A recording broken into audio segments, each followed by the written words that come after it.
Hey guys, Horror Man, back for another review. So today we're going to take a look at the Universal Horror Frankenstein. Now this is made by NECA Toys, and it's part of an ongoing collection of Universal Horror figures. So just taking a quick look at the packaging here, it says the original horror show at the top, and you get this cool Frankenstein logo, and it says the man who made a monster. And I like how the logo's got like fire, kind of like an old school fire effect. And this is an old movie poster, which is really the classic poster. So it looks beautiful, and I love that they've used this for the package. Same logo at the top, some of the NECA credits at the bottom. Over to the side, you get this really cool, like, angry head sculpt of the monster. And then it says Universal Monsters, NECA Real Toys, Frankenstein logo.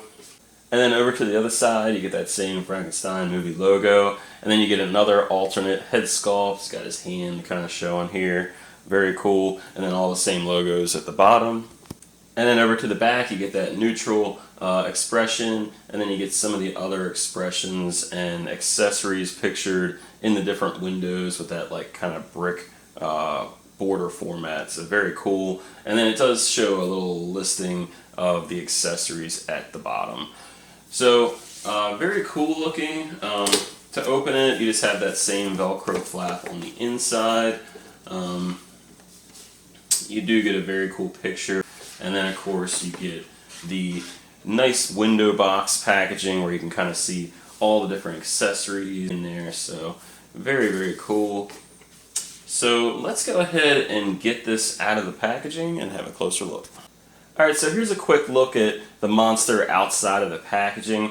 And he definitely feels really nice in hand. He's definitely got that weight of like a heavier NECA figure, so I definitely like that. The joints don't feel too tight, but they don't feel too loose. And I kind of like that because I kind of want him in those more stoic kind of standing poses. I really don't want him to do too much karate kicks or anything. But before I go too far with the review, I do want to show you that you do get a cool little background with the figure. It's like a staircase. I believe it's the staircase from Frankenstein's castle or mansion, whatever you want to call it. I don't think it's from the clock tower. I'm pretty sure it's from Frankenstein's mansion.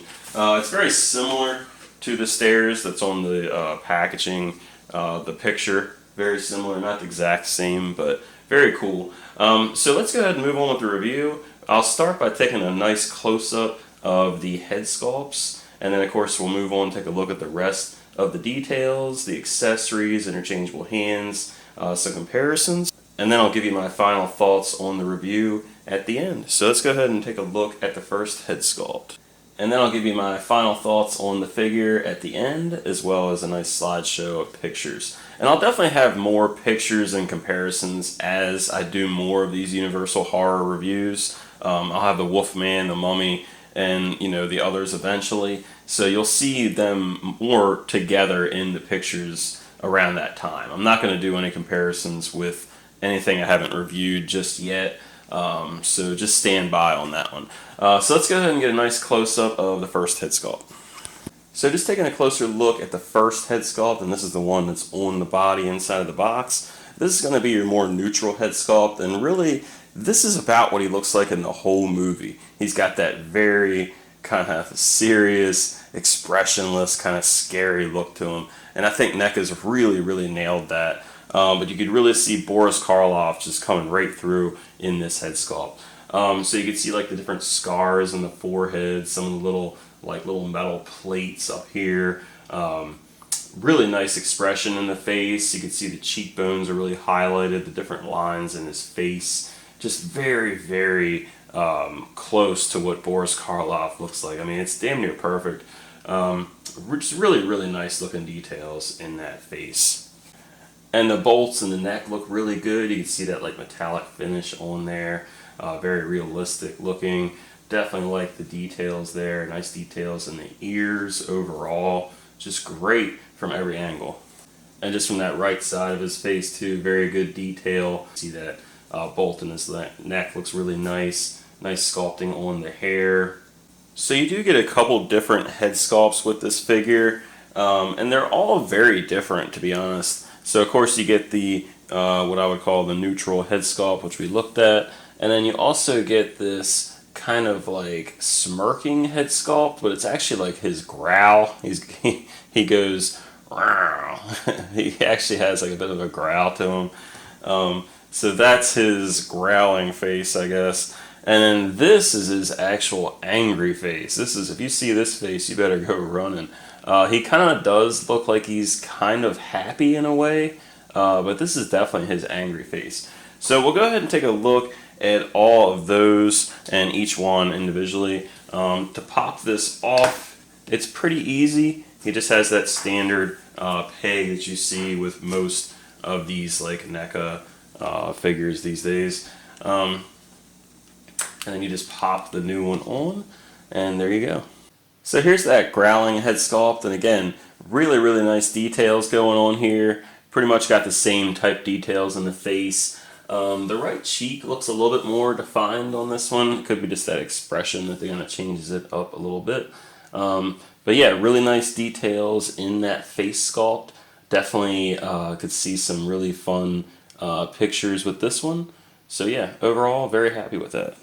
Alright, and here's that more angry face, and again, it does kind of have like a smiling type of look, but it's definitely like that angry face. I really love this one. You can see all the teeth, which is awesome. You can kind of see the inside of his mouth. The lines in the cheeks are really, really nice. Lines around his eyes. Just excellent, excellent details in this one. This is definitely another favorite. I would say this one and the neutral are probably my favorites so far. I think I can get the most out of these head sculpts.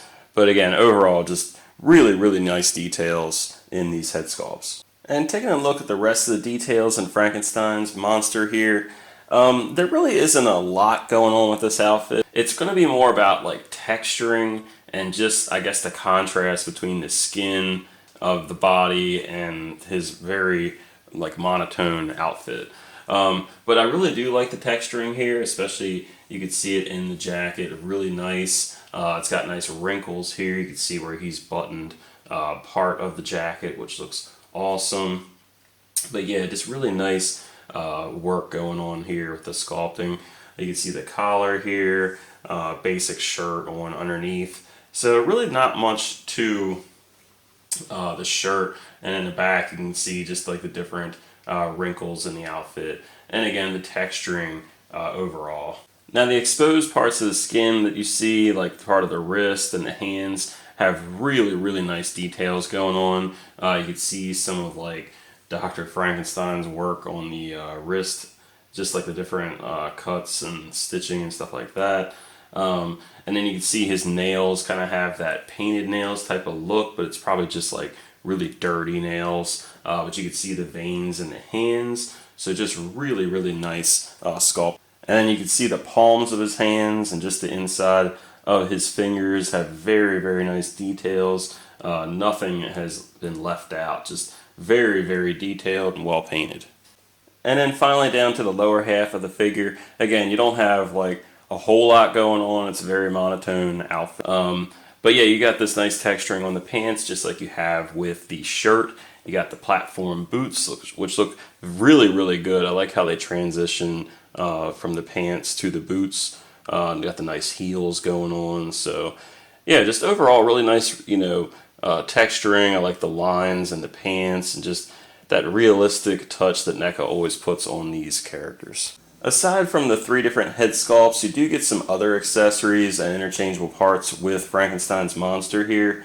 So of course you get these hands which are already on the figure, and those are kind of like relaxed hands. But then you have these fingers that are a little bit better for holding smaller accessories like the daisies. And then you also have these like choking type of hands, which is pretty appropriate. That's Frankenstein's like main way of killing his victims. But you also get some other pieces as well. So you get the shackles, which look pretty nice, and it's just done with that flat gray paint. Now, the chain itself is metal, but the shackles are plastic. Be really careful with these. Don't try to open them. Then you also get these little daisies here, and you get 2 of them stuck together, and then one's just a single daisy, and again you can hold these in the smaller hands. So not a whole lot of accessories for him. mainly going to get like just interchangeable parts. Here he is with the shackles on. You have to take off the hands and then put the shackles on and put the hands back on. But they slip right over the wrist pretty good, and he poses pretty well with those on. So very, very cool. Definitely like the shackles. And here he is holding the daisies, which is a very famous part of the movie. And again, I did have to change out the hands in order to hold these. So I have the 2 daisies on his right hand. And on the left hand, amazingly, he can hold just that single daisy. And if you see how the hands are, he's just holding that skinny part of the daisy, which is amazing to me. So really, really cool. Definitely glad they included these accessories. I wouldn't have minded some more. I mean, like the brain inside of the jar would have been a really nice one. All right, taking a look at the articulation, you're not going to get a whole lot here, but you do get what really matters. You get the really nice articulation on the head sculpt, so he could look down pretty far. He can look up pretty good too, and you do get some really nice tilt, which is always important for these horror characters. His arms can go up pretty far, and of course they can go down all the way, which is really nice.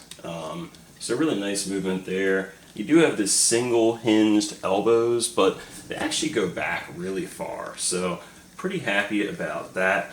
The arms can go out pretty far, so you can get that nice T pose if you want to do that. But yeah, articulation, the hands and the arms is pretty good. And then at the waist, he can actually swivel really, really nice. So if you want to try to do some kind of walking pose, you should have no issues with some kind of really cool pose. But yeah, he can swivel really, really good. It moves his arms good to go along with that movement in the waist. So really nice. He can kind of bend over just a little bit. Enough anyway. He can look up a little bit more if he arches back just a little bit. The legs will go out pretty far.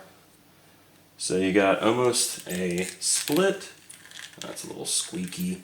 He can definitely do some kind of march. It's about as far as you're going to get with the leg. The knee goes about 90, so that's pretty good. And then you do get some articulation at the boots.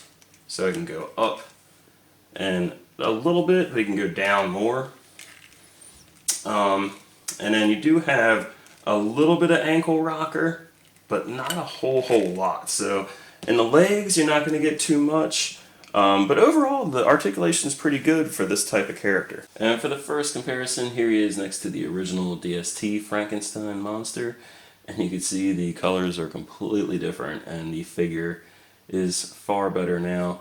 But yeah, huge difference. And here he is next to a couple Jason Friday the 13th figures. So you can see the Part 4 Jason and the Freddy vs. Jason. And you can see the height difference between these guys, which this might be closer than you think.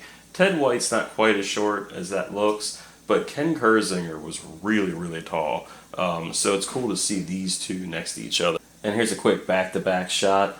And man, these two just look so cool next to each other. I've wanted to take this type shot for a long time. And here he is with the Nightmare on Elm Street Part 2 Freddy and the Chapter 2 Pennywise. And you can see he's definitely much taller than them. And here he is next to a few more like NECA Ultimates and 7-inch scale figures. So you have Michelangelo from the 1990 movie, the Halloween 2 Michael Myers, the Trick or Treat Sam figure, and then the Curse of Chucky head sculpt on the Ultimate Chucky figure. And for the most part, they're all scaled pretty well together. I always think Chucky's just a little too big for this scale, but overall they look really cool. And here he is next to a couple more 7-inch scale NECA toys. You have the MacReady from The Thing, and then you have an American Werewolf in London, the Kessler Wolf. And man, these look awesome next to each other. And I really should do a review of this Kessler Wolf because it's a badass figure. Here he is next to a couple retro scale figures, also made by NECA. You have the Elvira, which I just reviewed recently, and then you also have the Halloween 2 Michael Myers. And they're not like horribly out of scale, but they're not quite in scale together. And for the final comparison, here he is next to a couple 6-inch scale figures. So you have the Thor, which is from the recent Marvel Studios movie, and then you also have the Timber the wolf from the Snake Eyes G.I. Joe 2-pack. And the Thor is definitely at a scale, but I actually like this wolf along with Frankenstein's monster here. They look pretty good next to each other, and I've used this wolf for pictures with like the Thing, like the McCready from the movie. So this actually scales pretty well. Alright, so that's my review of the Frankenstein monster from NECA Toys. And overall, I'm definitely happy with this figure. The sculpting is really what's going to sell this figure, I think, for most people. This is definitely, in my opinion, the best head sculpts and definitely the best Frankenstein monster we've ever had in this scale. The detail in the head sculpts, especially this neutral head sculpt specifically, is just awesome, man. I mean, I really can't ask for more in this scale. And as you can see from comparing some of the figures like the old DST one, it just doesn't even compare to how good this looks. And the only real gripe I have about this figure is that you don't get a whole lot of accessories. You really just get the shackles and the daisies. The interchangeable parts are great, but you really don't get any like background pieces like the table like you got with the DST one or anything like that. You're really gonna just get these little accessories. So that's the only thing I have to say about, like, the only downside really, but everything else is great. So I'm definitely a huge fan of this figure. So thanks for watching my review. Please leave a comment or question if you have one. Please subscribe, and until next time, guys, see ya.